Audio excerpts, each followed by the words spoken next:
All right, what's going on right now? January 6th committee has voted to subpoena former President Trump, both his testimony and some documents. Let's bring in distinguished professor at Touro College, Thane Rosenbaum, we spoke with moments ago. Now, we may not take a look at your gorgeous mug, Thane, as we watch some of these members of Congress and aides walking by. We do want to see if maybe someone stops to speak with us. But give us your take on this.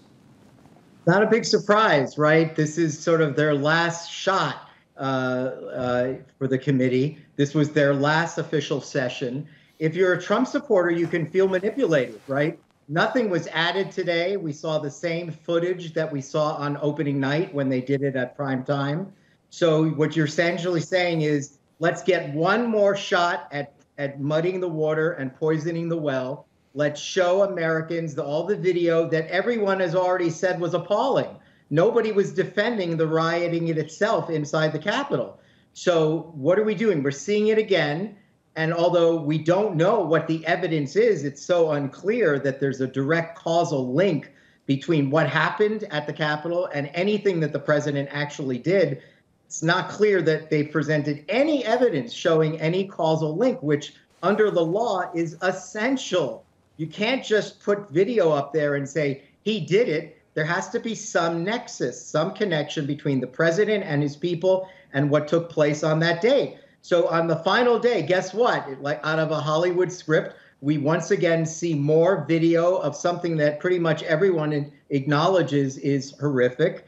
And then we say, oh, guess what? We're now going to subpoena the president as if to send a message he's responsible. We don't even know if we would indict him, but at least now let's get a subpoena. But then, as I said before, for what purpose?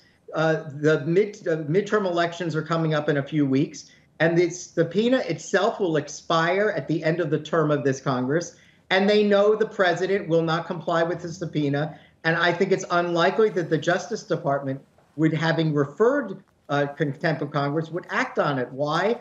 Because Congress is working on its own investigation. Why would they get involved in this one if they have their own investigation? Why would they bring a small action just for contempt of Congress for the president failing to appear to Congress when the Justice Department hasn't even decided whether they want to conduct an indictment against the president himself in their own investigation? All right, Thane Rosenbaum, as you said, political theater, to quote you. Thanks so much for bringing it down for us. So you're going to stay with us? Awesome, fantastic. And here to join, discuss along with us, radio talk show host Simon Conway and